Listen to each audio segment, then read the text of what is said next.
Satoru Gojo wasn't lying when he said Yuta is going to be his replacement as the strongest. Kenjaku may have laughed, but now he's dead. Well, ladies and gentlemen, unlike the trolling we have witnessed in the past few chapters, Kenjaku's death is real. And that's because our GOAT, Satoru freaking... Oh wait, he's dead too. YUTA freaking Okokotsu is back. This is exactly what I've been waiting for. He has fulfilled his promise from chapter 174, revealing the plan behind it all. At this point, Geto's body itself must be tired of seeing Yuta. However, Kenjaku is still the mastermind, and even death isn't enough to put a stop to his plans. He's cooking something. So let's pick up from the final stage of Takaba and Kenjaku's fight. Literally where they both begin a nonsense bit of partner comedy. They start off by discussing the story of Momotaro, but Kenjaku isn't familiar with this because get this. This dude's father went to get milk and never came back. Oh yeah, that's kind of sad actually. Honestly though, it kind of makes sense now on why he was such a bad dad. Why he was taking back shots from Yuji's dad. That's truly some fatherless behavior. No. He's got a point. After making a ton of jokes, Takaba and Kenjaku's comedy show eventually draws to a close. This gets Takaba all emotional since this was his dream stage, which he has achieved with a Manzai partner. In fact, he is so happy that he could die. Whoa. Yep, we come back to reality where Takaba is lying on the floor wearing funeral clothes with a smile on his face whilst he thanks Kenjaku. As Brainkun deduced in chapter 242, he would have lost to Takaba if he had let the comedian run his crazy scenarios. So the only way to end this very quickly was to do Manzai with him, fulfilling Takaba's dream, and of course it worked. But there's a catch. Even Kenjaku himself had fun for the first time in hundreds of years because Takaba forced him to switch tactics and fight in an unconventional way to the point of bringing out his funny streak, which we had only seen glimpses of until now. Kenjaku previously had mentioned the whole reason he's doing the culling games and even attempting the merger is for fun. This guy even stated that he feels like a toddler holding a crayon with a blank sheet of paper, where he was even expecting an hilarious outcome, which perfectly brings us back to his fight with Takaba, because that was exactly that. Hilarious to the point where Kenjaku had fun. This is why, just like Sukuna acknowledged Jogo, Kenjaku basically says, "Stand proud. You are funny." However, this light-hearted exchange lived shorter than Gojo, as death had finally arrived for Kenjaku in the form of Yuta, who ganked him from behind without Kenjaku even getting as much of a hint. Now remember guys, in chapter 239, Kenjaku had gone out of his way to explain to this fodder the way in which he monitored all the players, whilst the reincarnated and awakened sorcerers were easy to keep track of with the cursed objects or seals he had placed. He had a special mechanism for the rest. Since he was the second best after Tengen in using barrier techniques, Kenjaku had employed it to conceal a bunch of cursed spirits which kept eyes on cursed energy volumes in the culling game, especially Yuta, whose reserves surpassed even that of Gojo, which made him very easy to notice if he moved around colonies. He has even shared vision with all the cursed spirits so he can see what they see, to counter someone like Maki who's physically gifted, and also Mei Mei's brother who can teleport. So in order to even attack Kenjaku while Sukuna was busy with the others, the gang had to create a massive diversion and take him out by surprise. Basically, you had to outbrain the brain. Okay. The distraction had to be strong enough to keep Kenjaku thoroughly engaged by giving him an equal fight. For what it's worth, Angel or Hanakurusu actually cooked some good shit for once. After witnessing Takaba's technique up close, she understood that he was the best candidate for this mission. So she wasn't that useless. I mean, she only became brain dead when a crush was involved.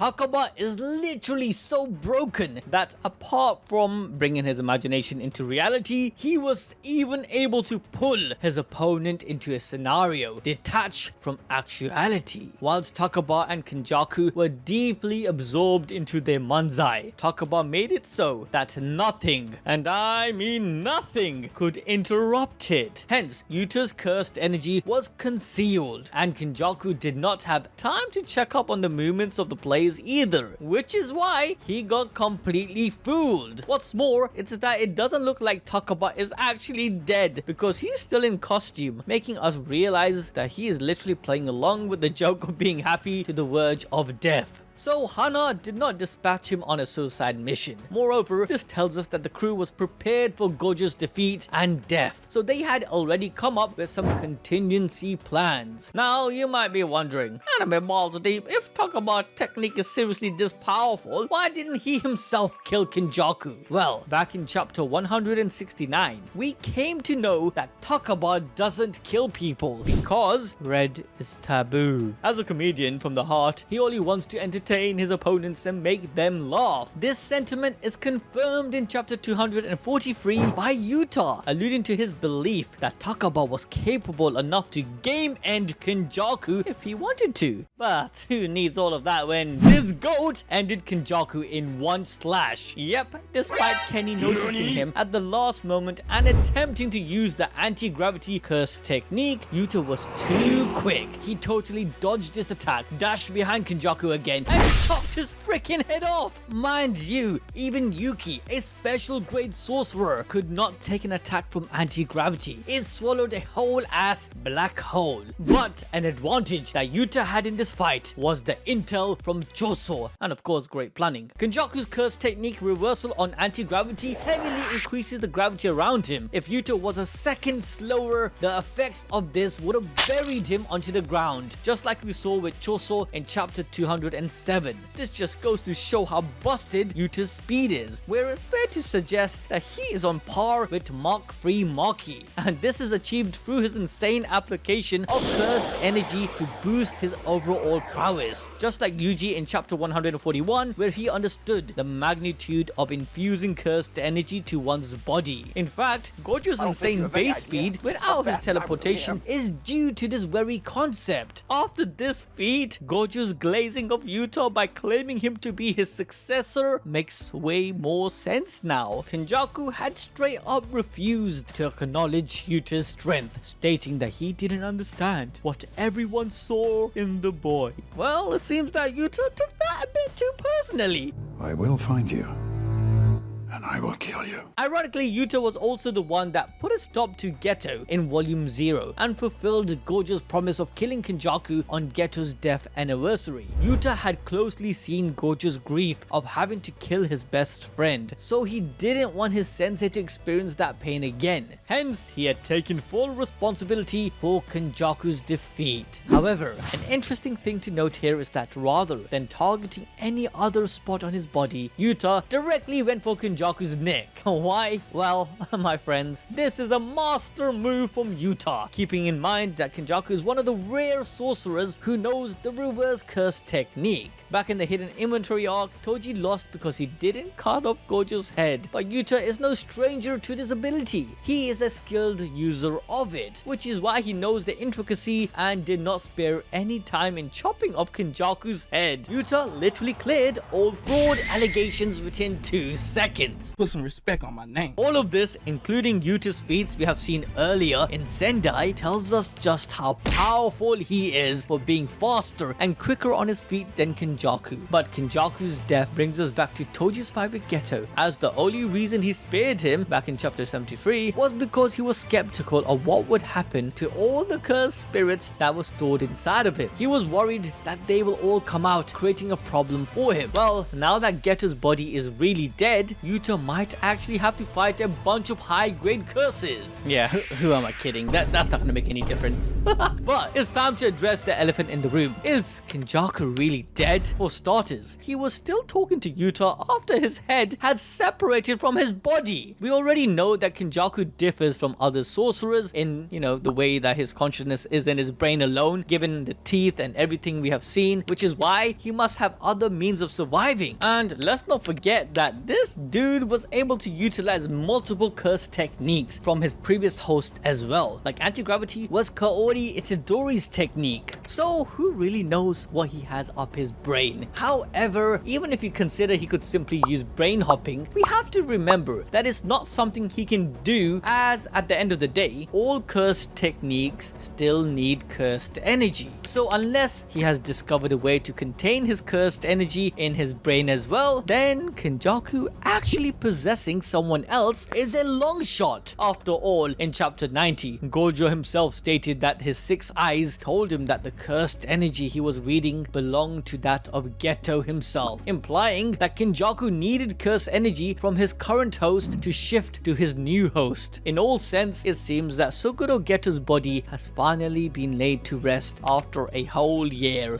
poetically on the same day as he first died. But that doesn't mean Kenjaku is gone. This man had plenty of time over the last 1000 years to be bored, and since he's a mad scientist, we cannot take his death for granted. Like, there is no way such a cautious dude did not think of multiple scenarios coming up, because brain hopping is Kenjaku's innate technique after all. Moreover, he is the one who taught Sukuna how to transfer himself into fingers and survive a millennium as a cursed object. So he understands all this to a molecular level. Speaking of Sukuna, in chapter 221, we also came to know that one of the reasons why Kenjaku and Sukuna, who both seems like lone wolves, were working together was because there was a binding vow in place. A contract between the two most evil parties in the story cannot spell anything good. Kenjaku's bind over him was strong enough for Sukuna to protect him from Gojo after he was unsealed. Sukuna even retreated after Kenjaku suggested it, even though he had sworn the first thing he would have done after awakening was to kill Gojo. There's a high chance that Kenjaku's side of this agreement was regarding the preservation of his own life. Having another vessel on standby in case of an event like this is definitely something Kenjaku would cook up. After all, he not only took over the Kamo clan but also amassed support from the current higher ups of the Jujutsu Society. And more importantly, he has yet to see the masterpiece of his efforts in organizing the culling games, merging a huge amount of cursed energy with Tengen to unleash unthinkable chaos upon the world. On top of that, it's very suspicious that he made a rule that the game will end when everyone except Geto Suguru and Megumi Fushiguro is dead. Clearly, he carefully excluded himself and Sukuna from the equation. So even if Geto is dead, Sukuna is still in Megumi's body, which means Kenjaku knows that he won't die this easily. Even the narrator's comment at the end of chapter 243 confirms that Kenjaku has plotted something sinister in the case of his death. What's more frightening is that he foreshadowed this himself. Sure enough, he might have another vessel or another means to live, but his word choice in the last panel is very ominous. He particularly states to Yuta that his will would be inherited, making us go all the way back to the first chapter of the story. Yuji Itadori, our main boy, started out this difficult journey in the first place because he had inherited the will of his grandfather to help people out with his strength, a burden that he still carries. Since this is what really kicked off the current events, Kenjaku's statement might actually hint that he also has a family member, or rather an offspring who would carry out his own wishes, who is of course Yuji himself. Since Kenjaku went to great lengths, literally getting his back broken by Jin to create Yuji, it would make a lot of sense if he was a piece of contingency plan all along. This is reinforced by Kenjaku's comment to Yuji's high school friends, thanking them for taking care of his son, and even telling Choso that Yuji is the eye of the storm, and as long as he is alive, then curses will always exist. Of course, Yuji must be